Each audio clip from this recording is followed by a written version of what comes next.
What's good, YouTube? It's Aiden here. Just making a quick little video.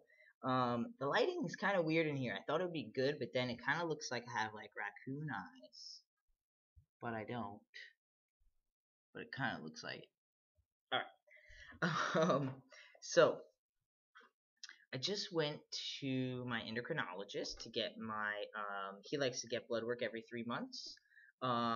Pretty much gets my blood work, gives him my scripts for the 3 months, and then I don't see him again until another 3 months, which is cool by me. Um, I like to. I'm used to getting my blood work done every 6 months, so I really am kind of like a health freak. So I don't mind going every 3 months by any means of the word. So more comfortable that way, honestly. Um, but I had an interesting discussion with my doctor today. Um, it's usually a girl, but today was a guy. But I switched back and forth, so they're both my doctor. They both have all my stats. They know what's up. Wow, my hair is receding. Looks pretty bad in this light, huh? It's really not that dramatic, but I guess it is. Okay, back to the whole point of the video. So, I went to see him, and we were just talking about, what my goals in transition, if I plan on having bottom surgery, where he's trying to go with prescribing me testosterone, where I'm going with it. So I told him I didn't really have any interest in bottom surgery right now. I was really interested. I have already had my top surgery. I'm interested in hysterectomy. He was asking me if I plan on removing my ovaries or if just, I guess you can have them removed or you could just have them tied off so that, I guess even if I was off hormones, I wouldn't have a cycle.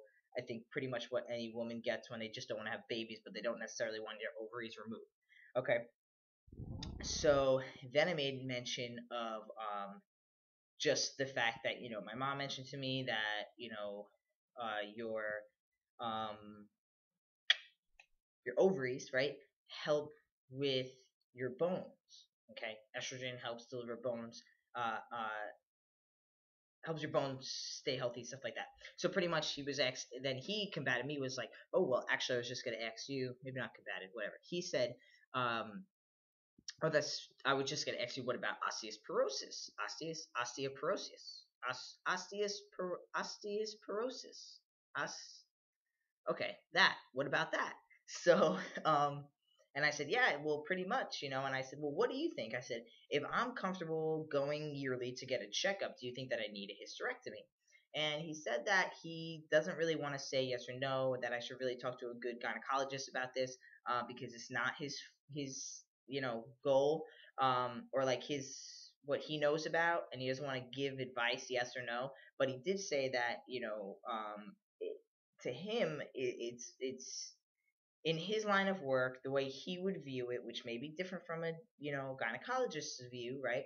But from his line of work, he says that he doesn't think that it's really necessary, if you don't plan on having bottom surgery or stuff like that. Like, why would you put yourself through that?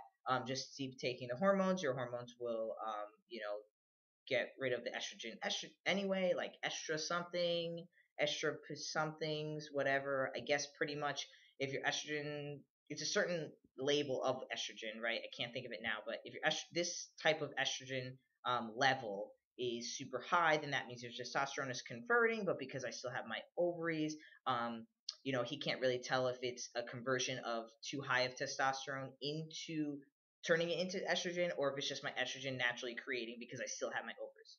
Okay, so pretty much, I never heard this before. I've always been told that I could get cervical cancer, because it's just sitting there not being used, whatever. He says that there's even a surgery where cervical cancer is usually on the underlying of the ovaries. There's surgery where you can actually just what they do is they kind of burn it all out, that underlying, so then you create scar tissue, so then you can't develop cancer that way. Okay. And he says, that's pretty much something that if I'm going yearly to get checked up on, that they would see, they would, they would see that it was at a risk. Then I would either get a full hysterectomy or get that burning, whatever. So, do you really need to get a hysterectomy? Is my question, right? I mean, pretty much, I've got people, I've got gynecologists telling me that, there's a higher chance, pretty much telling, for more or less sake, they're pretty much saying that like it's not going to hurt me to get it taken out, right? But then you have an endocrinologist who's looking at your cholesterol, who's looking at your blood work. You know, it, in his eyes, he sees it as, well, it's not something you necessarily have to get taken out either if it's going to benefit you as far as your bone structure, because being female bodied born, right, being female born, our bone structure is different, right? Although testosterone does promote your bone density, or your bone, calcium to your bones, whatever. That would be in a typical male, but in a biological female with testosterone, he doesn't know if the testosterone is going to work exactly the same way as far as protecting your bones and stuff like that, the way that the way that testosterone does in a male. Okay, are you following me?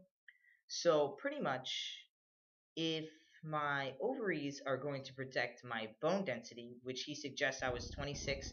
I'm 26. He suggested in 5 years, and to get a bone density test to just check out my bone density, um, which I think is really smart, because I think people forget, unfortunately, that you are born in a female body. As terrible as it is true, and the only way to take care of that female body, okay, inside body, is to take care of it right. Go to a gynecologist, get your blood work done, take your bone marrow test, get your, breast tissue checked out. I mean, it's unfortunate, but it's important if you want to keep living the life that you work so hard to get to, which is what I'm thinking. I always think that. I worked my ass off to get here, and I don't want it to be taken away from some stupid mental thing because I couldn't, wrap my brain around the fact that I was born in a female body. Whatever. I don't care what it is. Get in there, fix it, and be done. Okay.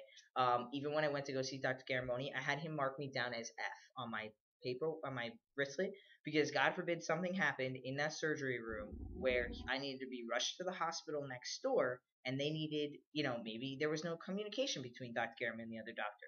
He would know that I was female bodied for whatever purpose that might encounter, whatever it may be. Okay. Um, so yeah.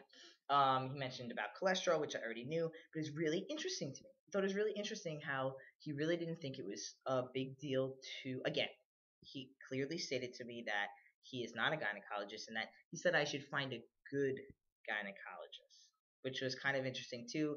Leads me to believe that he really, it is what it is.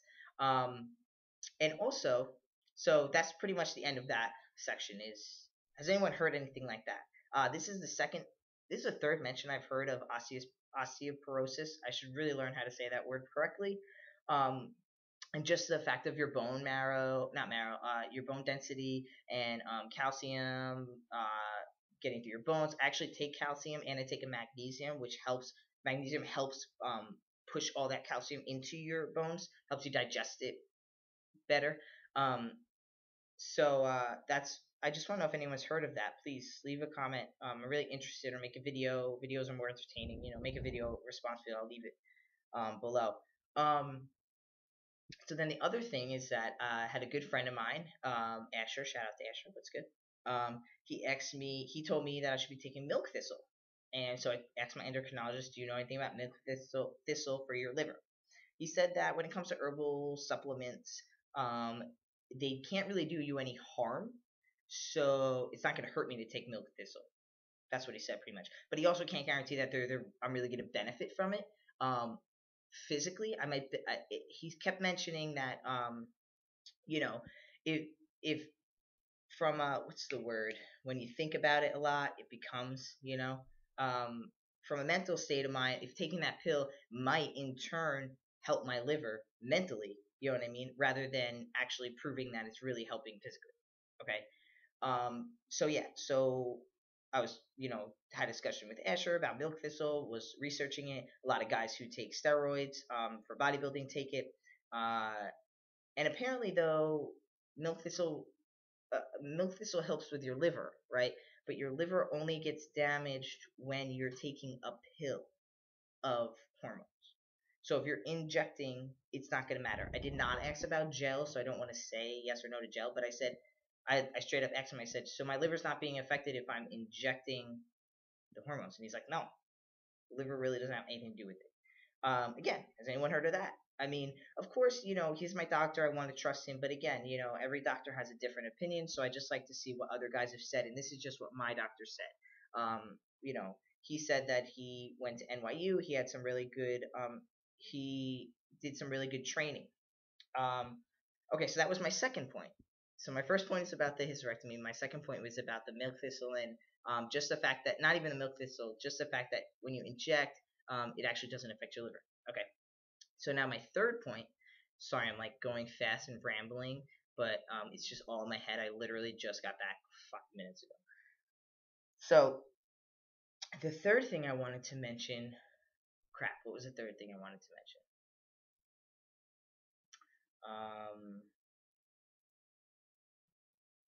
Hysterectomy, the milk thistle. Okay, I thought of it. So the other thing he mentioned to me was that, which I think a lot of guys might benefit from this, is that he said a lot of endocrinologists, there's not a lot out there for trans people. For doctors who are interested in transgender information. They really have to go searching for it rather than just someone giving it to them. So he said that he was in a program. It was only a month program, but he was in a program at NYU, and they did. That's why he knows about transgender stuff. He said a lot of times people call and they say, "Oh, I called 27 different people. Oh, and nobody would take me." And he's like, "It's really not the fact that they won't take you as far as that you're trans. It's really just the fact that they don't know what to do with you. They don't know anything about it." Even he admits that, he knows this much about it, but because he's interested and he's willing to, you know, learn, he's learned a lot more from that, right? So, he asked me what my old doctor's was. It's pretty cool. Um, but yeah, very straightforward guy. So don't get offended. Like if someone says, "Oh yeah, we don't deal with those cases," they probably just don't know what the hell to do with you. So you don't want to go there anyway, right? You want to go somewhere that even knows just a little bit, or someone who knows just a little bit and is willing to really learn and put it out there and really want to learn, right? So yeah, I thought that was an interesting point because I always took it kind of personally, especially like even when I called the gynecologist. I don't know, I never really thought of that. Like maybe they just honestly they just don't know, but because we're so insecure about even calling and asking that maybe they're just like we just think like, oh, they won't take me because I'm trans, which may be the case, but it also may not be the case. I think we should remember that part. But yeah, that was my third point. I just remembered it. But yeah, very interesting. Just kind of makes me think like, again, is a hysterectomy really necessary? You know what I mean? Everyone talks about your liver. He mentioned that your cholesterol can go up and that he's going to check my cholesterol. That's interesting about your liver, though. Everyone always warns you about your liver, right? And then, just the fact that some people just don't know. They just don't know what the hell what you're talking about. Being trans, they have no idea what they don't know. So, yeah, interesting little clip of time I had. He also did really quick mention that like it's really hard to like. He said that what he say? He said to some degree your estrogen levels are more important than your testosterone levels because your testosterone levels can be high, but if they're converting it to estrogen, that's when something's wrong. Okay, and he also said like you're just trying to look male, so what is the gauge? You know what I mean? Is it an average male? Is it a super hyper male, like super masculine or whatever? So he said it's really more important for to know your estrogen levels or your I say estrogen, but he was using estrogen something else. Like it was a part of that level, I guess. There's different things to measure in your estrogen.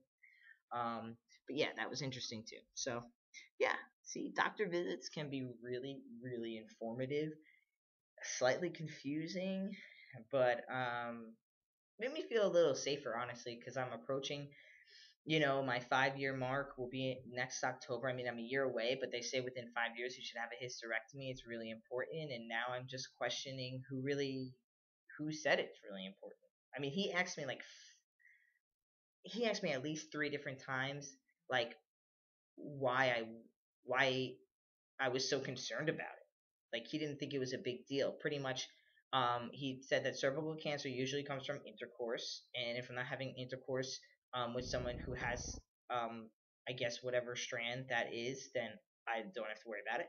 And then he said the other ovarian cancer, or maybe it was the other way around, cervical cancer is ovarian cancer is one, whatever. He said one was like sexually pretty much, and then the other one was just the lining of the inside, which they can find doing your yearly PAP, and that it's a pretty basic procedure where they just burn the inside and heal it up, and it kind of closes up because of all the scar tissue. Pretty interesting, interesting stuff. All right, guys, that's it. I was excited. All right, peace.